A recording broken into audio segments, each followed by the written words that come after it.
विद्यार्थी मित्रों, नमो नमः। बाल जूनियर क्लासेज में आपका स्वागत है। विद्यार्थी मित्रों, आज हम संस्कृत व्याकरण पर बताते हैं। ध्यान से आप ध्यान से सुनना और अपने ज्ञान को वर्धन करना। संस्कृत शब्द जो है सम उपसर्ग पूर्वक और क्रिधात धनता प्रत्यय, कौन सा प्रत्यय? ता प्रत्यय से मिलकर बना हुआ है, जिसमें शुद्ध का आगम होकर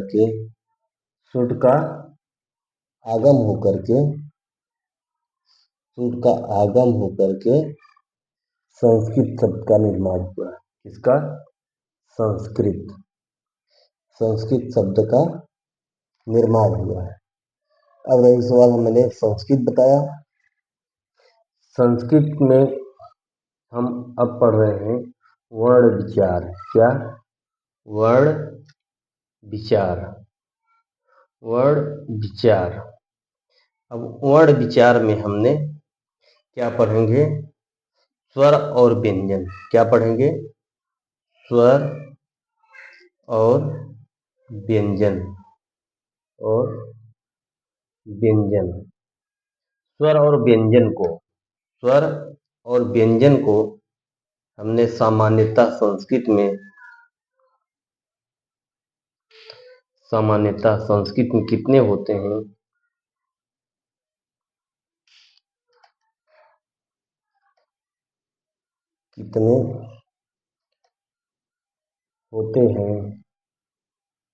उसको हम बताते हैं। अब महर्षि पाणिनि के अनुसार स्वर व्यंजन अलग होते हैं। अब हम सामान्यतः जो जानकारी हमको रखनी है संस्कृत में, उसको हम बताते हैं। सामान्यतः स्वर, पहले हम अब स्वर के बारे में बात करेंगे। इसके बारे में स्वर 3 प्रकार के होते हैं। पहला होता है ह्रस्व। क्या? ह्रस्व। पहले होता है ह्रस्व स्वर, और दूसरा होता है दीर्घ स्वर, और तीसरा होता है प्लुत स्वर।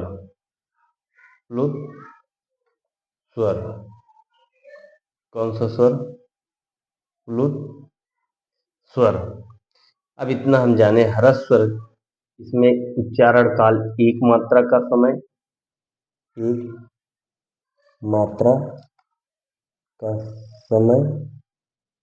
इसमें उच्चारण काल 1 मात्रा का समय होता है।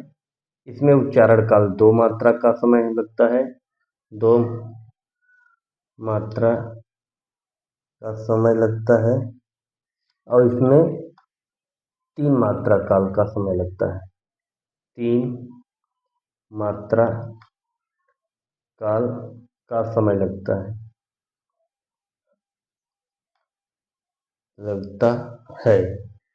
अब हम थोड़ा यहाँ ये ध्यान बता दें, एक मात्रा का समय, 2 मात्रा काल का समय और 3 मात्रा काल का समय हमको कैसे पता चलेगा? जैसे ह्रस्व है, कितना ह्रस्व, यानी कि छोटी मात्रा बोलते हैं। जितना ह्रस्व है वो, जैसे क्या हो गया? जैसे कम, जैसे सिम। आप सिम चर्चा करते हैं, सिम। आप इसमें देखेंगे, जैसे सिम क्या है? सिम। इसमें कितना मात्रा का समय लगा? 1। और जैसे आप इसमें किम 1 मात्रा, और यही कीमत 2 मात्रा का समय लगा। ओम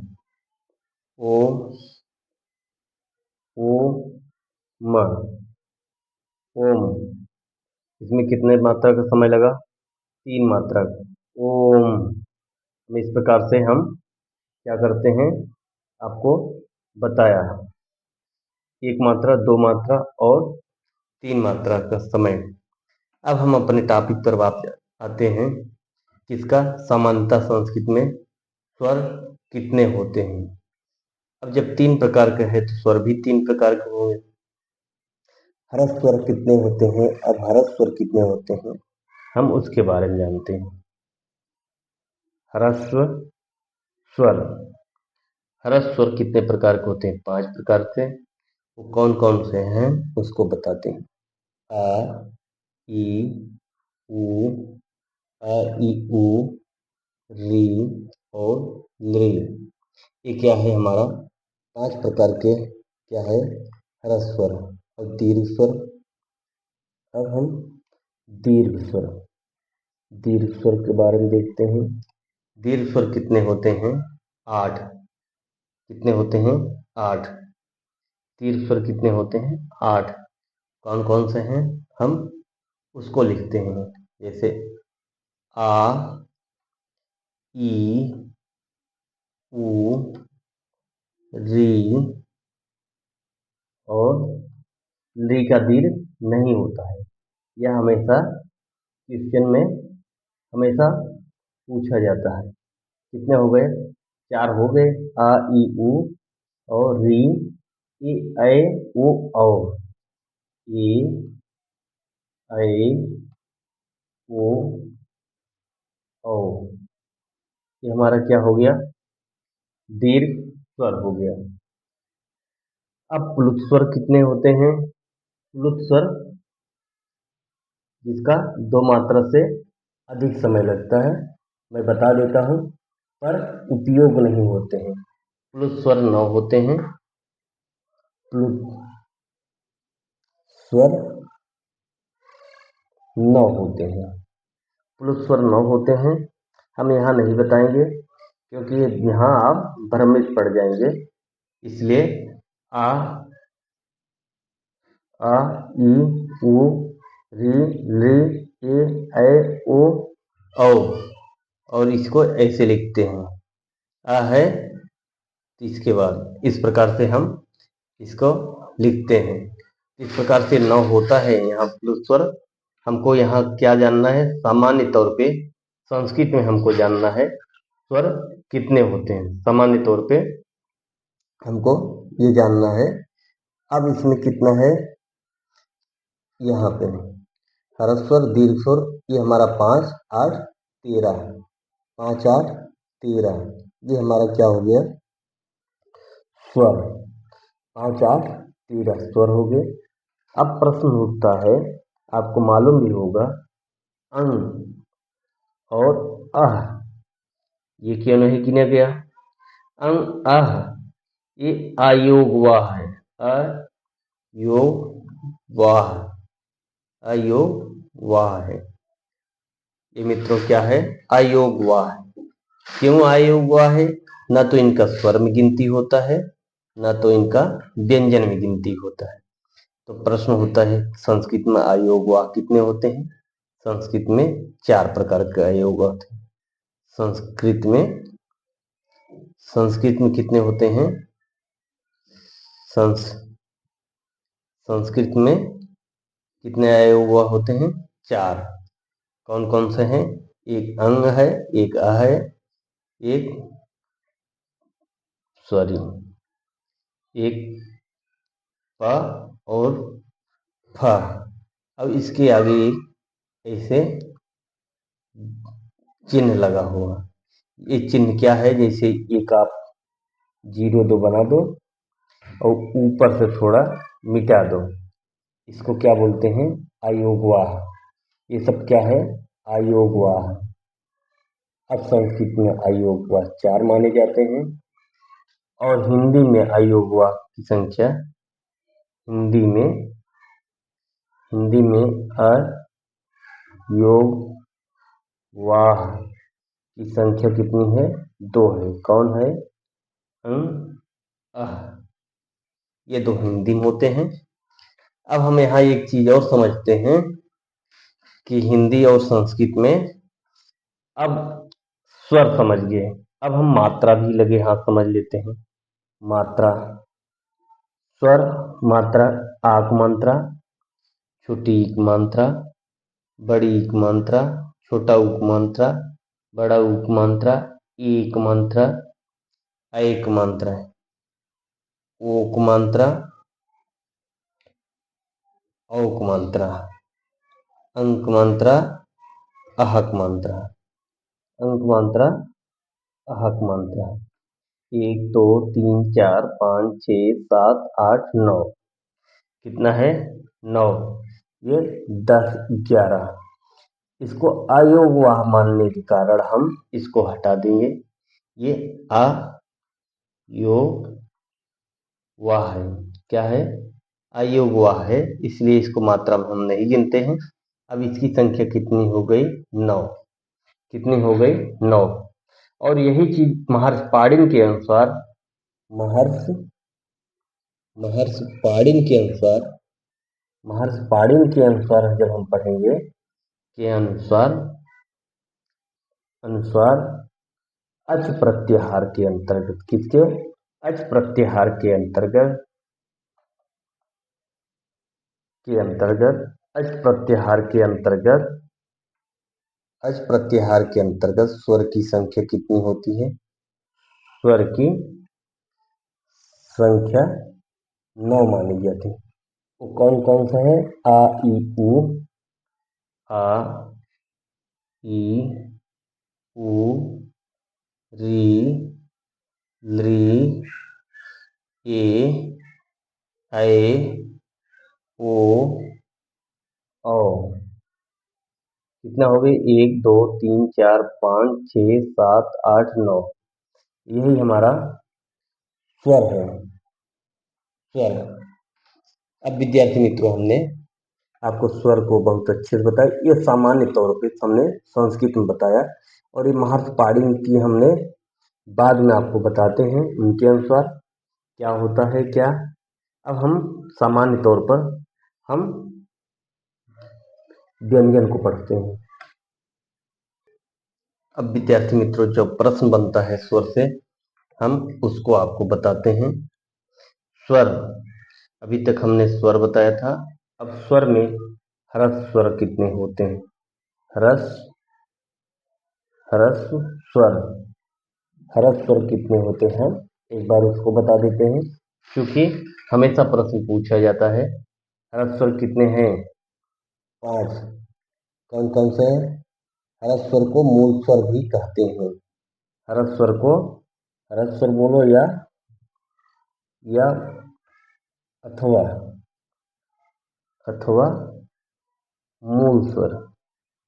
मूल स्वर।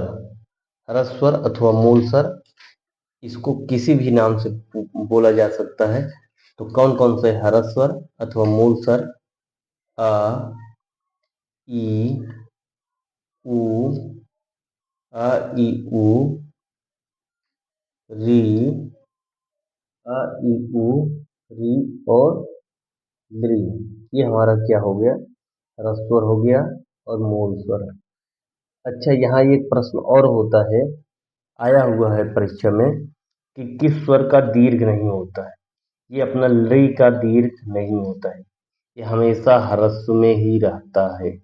कैसे रहता है? हमेशा ह्रस्व स्वर में ही रहता है। ह्रस्व स्वर में ही रहता है। 2 प्रश्न हो गया। 3 प्रश्न हो गए। ह्रस्व स्वर कितने हैं? 5 है। मूल स्वर कितने हैं? 5 है। किस स्वर का दीर्घ नहीं होता है? लृ का दीर्घ नहीं होता है। अब संयुक्त स्वर, अब कौन सा है? संयुक्त स्वर। अब संयुक्त स्वर में कौन कौन से हैं, इसको हम देख लेते हैं। ए, कितने हैं? ए, इसके बाद कौन है? ओ, ए, ओ, ए, ओ, ऐ, औ। ये क्या है? हमारा क्या है? ऐ, औ। ये हमारा क्या है? संयुक्त स्वर। अब संयुक्त स्वर 4 हो गए। अब संयुक्त स्वर में हम कैसे बनता है? आ धन ई मिला के बराबर ए बनता है। आ धन उ मिला के ओ बनता है। आ धन बड़ी ई मिला के ए बनता है। आ धन बड़ा उ मिला के औ बनता है। इस प्रकार से हमारा ये संयुक्त स्वर हमने पढ़ा। अब विद्यार्थी मित्रों हमने आपको आगे व्यंजन के बारे में बताते हैं। अब विद्यार्थी मित्रों हम व्यंजन के बारे में पढ़ते हैं। व्यंजन स्पर्श व्यंजन कितने होते हैं? 25। क ख ग घ अ च छ ज झ ञ ट ठ ड ढ अ त थ द ध न प फ ब भ म। ये 25 वर्ड ये हो गए। अंतस्थ या व र ल अंतस्थ है।